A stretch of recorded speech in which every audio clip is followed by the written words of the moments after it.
Like I said this morning, we're kind of gonna, while I'm here, obviously I can't speak for other guys that come here, but I'd like to start in Genesis, just right over the Old Testament.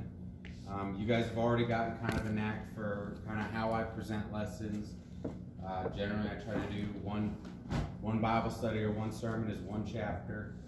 I feel it gives us a good amount of time to look through what that chapter can bring us. And it's one of the things I always dislike when I hear other people get up and speak about the Bible is when they cut it in half. I don't like when we're going through scriptures and we're just going to stop in the middle of a thought because it doesn't go with what you're trying to tell us. The writer's in the middle of a thought here. Don't stop him from speaking.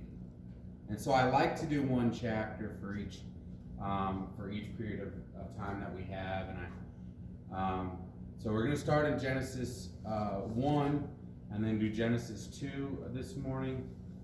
And then in the evening we'll come back. And for those of you who choose to come back, we'll actually do Matthew 1. And that way those who come in the morning and not in the evening are not missing out. One of the reasons I'm doing this is because is more of a personal desire for me to kind of go back to the beginnings and restudy everything. The thing is with where I'm at with school and stuff, I struggle a lot because I don't get the personal study time that I wish I had.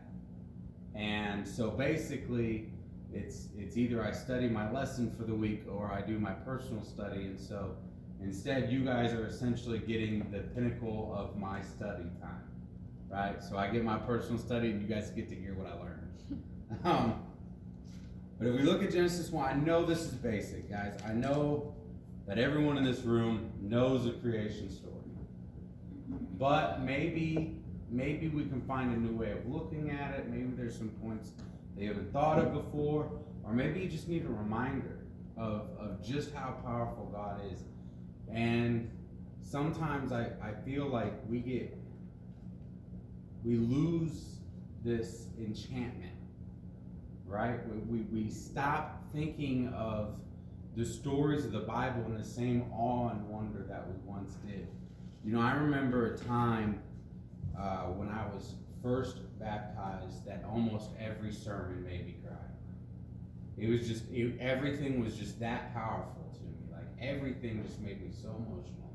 Every time we sang songs as a church, I just would break down because it was all so new to me.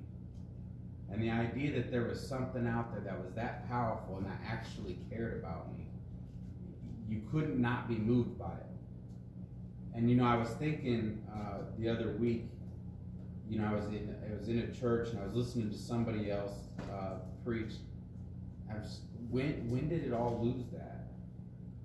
At some point, it stopped affecting me like that, and I don't like that. I miss that, and so kind of this is an attempt by me to get back to that, to go back through and remind myself of all the things God has done, because it's not just about what He's done in my life. God has done things for me that started all the way back in the beginning, and that's what we're going to be looking at. So like I said, I know that these are going to be basic to start out with, but hopefully you stick with me. Bible study's not much different than my sermons, I know that. So if you have something to add, I invite you, please just holler it out, raise your hand, stop me, whatever. I always am glad to hear other people's input. But I don't ask questions because I find the silence when nobody wants to answer is very intimidating and distracting. So we're going to start out in verse 1. In the beginning, God created the heavens and the earth. I don't know if you guys realize how unique that is.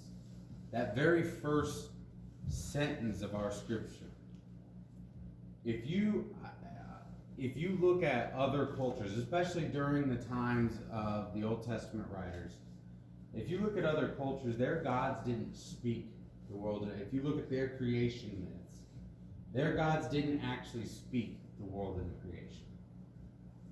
In fact, most of them, almost all of them, have a story about chaos. And, you know, they each had their own little nuances and things like this, but I'll walk you through real briefly kind of how it works. So in the beginning, there is chaos, that everything is chaos, and there's the earth, but it's in chaos, and there's these chaos monsters, which, if you remember my story about the Leviathan, which we'll take a second look at, that's where that comes from. So these chaos monsters ruled everything, and it was horrible, and people died, and people were slaves to them. And most of the myths go like this. There rose these great heroes who had special powers because they were in fact gods, and they had to go and they had to fight these chaos monsters.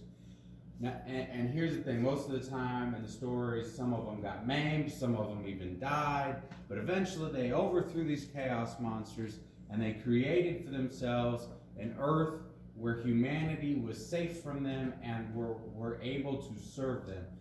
Now keep in mind, even in these stories,